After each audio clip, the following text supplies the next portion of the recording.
सामने वाली पार्टी है कितने भी दौड़े घुड़ा लें, कुछ मर्जी कर लें, ये काम होके रहेगा। क्योंकि मोमिन मलिक जिस चीज को का बेड़ा उठा लेता है उस चीज को पूरा करके रहता है। और हम जो बात कह रहे हैं वो कोई हवा में तीर नहीं है, बल्कि जो हमने किया हुआ है उसके आधार पर हम आपको कह रहे हैं। सामने वाली पार्टी है कितने भी दौड़े घुड़ा लें, कुछ मर्जी कर लें, ये काम होके रहेगा। क्योंकि मोमिन मलिक जिस चीज को का बेड़ा उठा लेता है उस चीज को पूरा करके रहता है। और हम जो बात कह रहे हैं वो कोई हवा में तीर नहीं है, बल्कि जो हमने किया हुआ है उसके आधार पर हम आपको कह रहे हैं। अब लोग क्या चाहते हैं कि जी उसमें कुछ नहीं हुआ, उसमें आज भी कोई एक हमारी छोटी बहन है, हम उनके बारे में कभी गलत नहीं बोलते, आज भी सम्मान करते हैं, आगे भी सम्मान करेंगे उनका।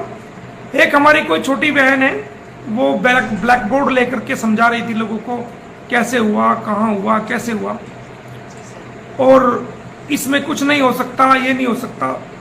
तो दोस्तों, हमारा जो ब्लैक बोर्ड है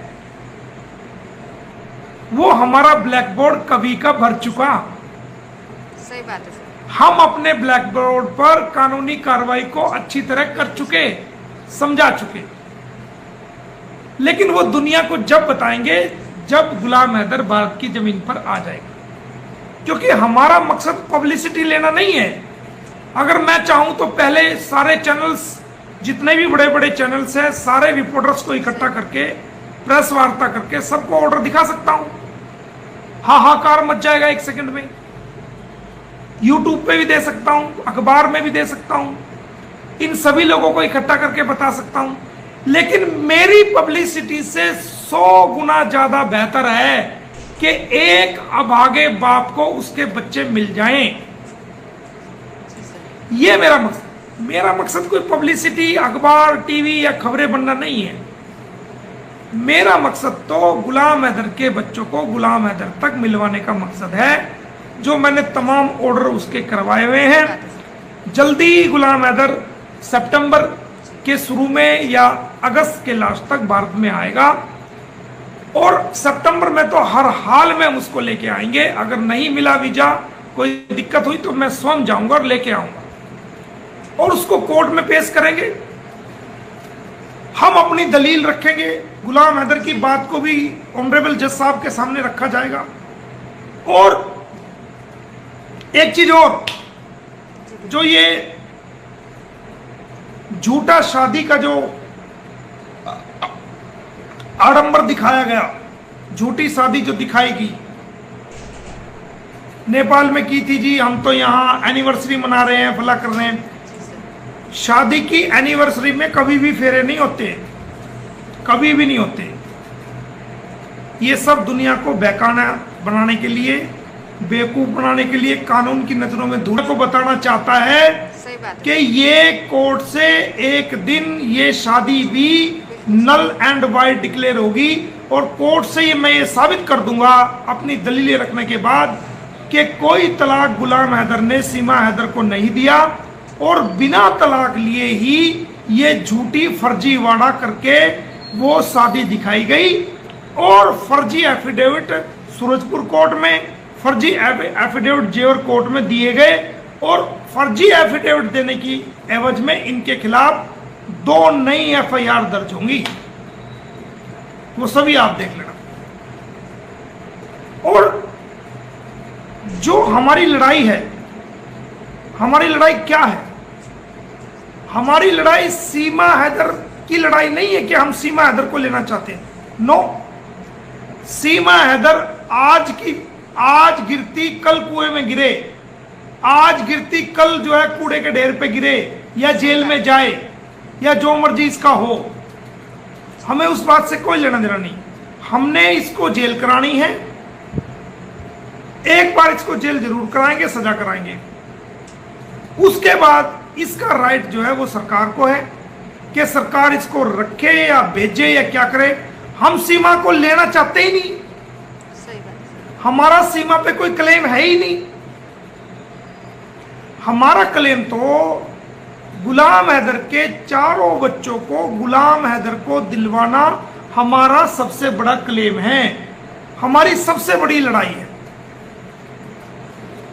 और जो हमने केस डाले हैं सीमा हैदर के ऊपर, सचिन के ऊपर, जो इसकी शादी को हमने चैलेंज किया है, उसका मकसद ये नहीं था कि हम सीमा हैदर को लेना चाहते हैं या गुलाम हैदर सीमा हैदर को ले जाना चाहता है। नो, उसका जो मकसद था वो ये था कि इसको बेनकाब करना। जो दुनिया भर की स्पोर्ट इसने झूठ बोल के इकट्ठी कर ली थी, उस स्पोर्ट को खत्म करना, जो खत्म हमने कर दी। और दुनिया को दिखाना कि कितनी झूठी है। जो दुनिया में गुलाम हैदर को इसने बदनाम किया, वो हमें दुनिया को दिखाना था कि गुलाम हैदर का कोई कसूर नहीं है, सारा सीमा हैदर का कसूर है और कोई शादी इनके बीच में नहीं हुई। और जब शादी नहीं हुई तो इसके बच्चों पे भी गुलाम हैदर का हक है, और अगर गुलाम हैदर चाहे तो उसकी बीवी सीमा हैदर पे भी उसका हक है। लेकिन हम सीमा हैदर को ले जाना नहीं चाहते, नहीं चाहते, नहीं चाहते। हम इसको केवल यहां जेल कराएंगे, उसके बाद ये भारत सरकार ने देखना है इसका क्या करना है, क्योंकि नेपाल में भी कार्रवाई चल रही है। ऐसा नहीं है नेपाल के लोग की पुलिस चुपचाप बैठी है, बड़े लेवल पे नेपाल पे कार्रवाई चल रही है, बड़े लेवल पे। सही बात है। यहाँ की जेल से जाएगी तो वहां की जेल में सड़ेगी।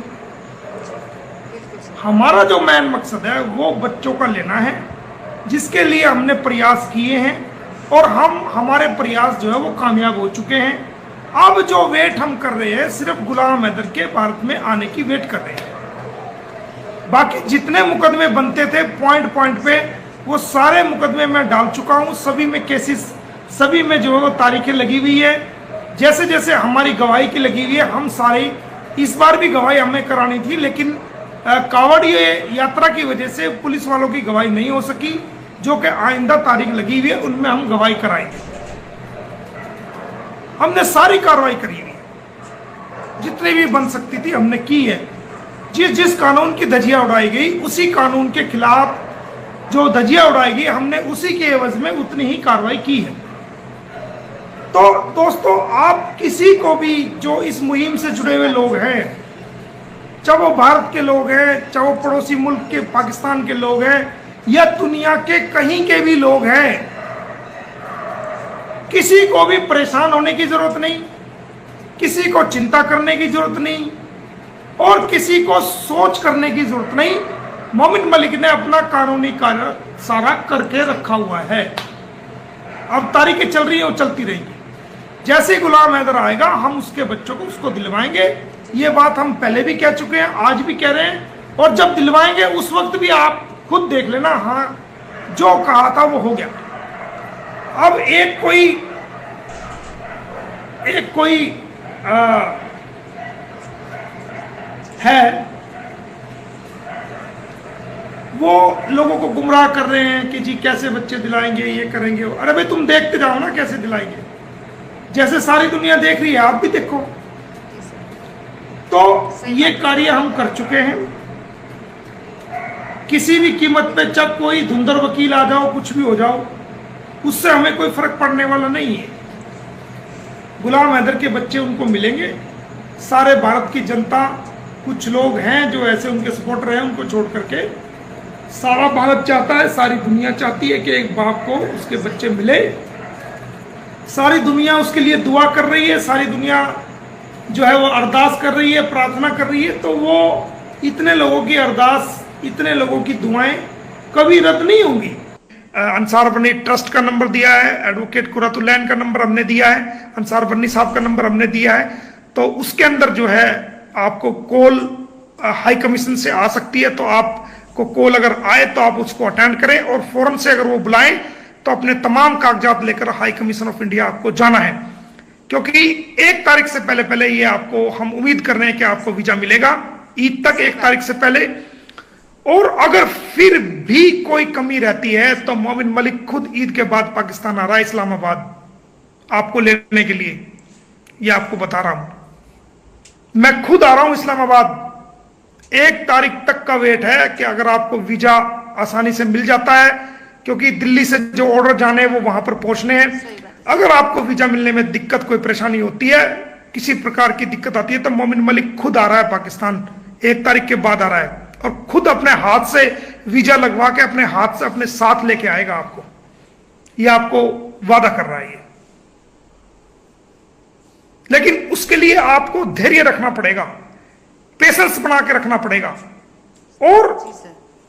कोई भी आप लाइव करें, अपनी आवाज को उठाएं, बहुत अच्छी बात है, लेकिन बोलने, आपको जो बातें बोलनी है, क्योंकि अब आप हिंदुस्तान आने जा रहे हैं, कोई भी ऐसी कंट्रोवर्शियल बात का प्रयोग आपने अभी तक नहीं किया है, ना कर रहे हैं, और मैं उम्मीद करता हूं आप कोई ऐसी कंट्रोवर्शियल बात आप ना कहें, और सीधे स्वभाव भाव से आप अपने बच्चों की बात को उठाते रहें, ताकि आपका भारत में आना और ज्यादा आसान हो और आप अपने बच्चों से मिल सके, उनकी कस्टडी।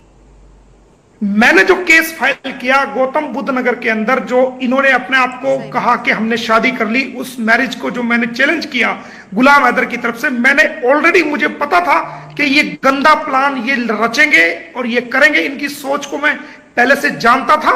उस केस के अंदर मैंने साफ तौर से पहले ही लिख दिया था कि इन दोनों की इलीगल कस्टडी और इलीगल कंपनी से जो अगर किसी वजह से कोई औलाद पैदा भी हो जाए तो वो अवैध संतान करार दी जाए, इलिजिमेट उसको करार दिया सही जाए, बात है सर। अवैध संतान। जी बिल्कुल सही। पहली बात तो ये प्लांटेड है, इसकी इंक्वायरी कराएंगे, इसके डीएनए को कराएंगे, तमाम चीजें सामने लेके आएंगे, और अगर किसी वजह से ये इसमें 1% या -1% भी सच्चाई पाई जाती है तो वो कानून की नजरों में बच्चा इलिजिमेट होगा। इलिजिमेट कहते हैं कि अवैध संतान, दोनों की अवैध कंपनी में रहने की वजह से जो अवैध संतान पैदा हुई, वो अवैध के भविष्य को भी इन्होंने डिस्ट्रॉय कर दिया है। उसके पैदा होने से पहले उसकी किस्मत को इस प्रकार अंधकार में छोड़ दिया है। यह बच्चा इनके आसपास जो हमने पता लगाया है, इनकी फैमिली के इर्द गिर्द परिवार के किसी सदस्य के यहां आसपास कहीं पर पैदा हुआ है, जिसको के प्लांट किया गया है। ऐसा हमने अपनी जानकारी जो जुटाई है उसमें जो हमें पुख्ता पता चला है वो हम आपको बता रहे हैं। बिल्कुल सही। हम इन्होंने अगर ऐसा घिनौना कृत्य किया है, इस कृत्य को सिरे से खारिज करते हैं और कानून की नजर में ये जो बच्चा है वो इलिजिमेट बच्चा है, अवैध संतान हम इसको रूप देते हैं कि इसको अवैध संतान कहा जाए। और ऐसी हमने कोर्ट में जो केस डाला हुआ है, जो फैमिली कोर्ट के अंदर गौतम बुद्ध नगर में केस है, उसके अंदर हमने ये बात उसके अंदर रखी है, हमने डिमांड की है उसके अंदर।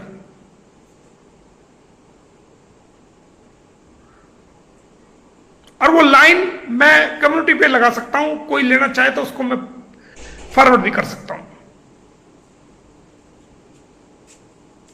तो उनकी इन कार्रवाई से किसी भी को उदास होने की जरूरत नहीं, हताश होने की जरूरत नहीं, घबराने की जरूरत नहीं।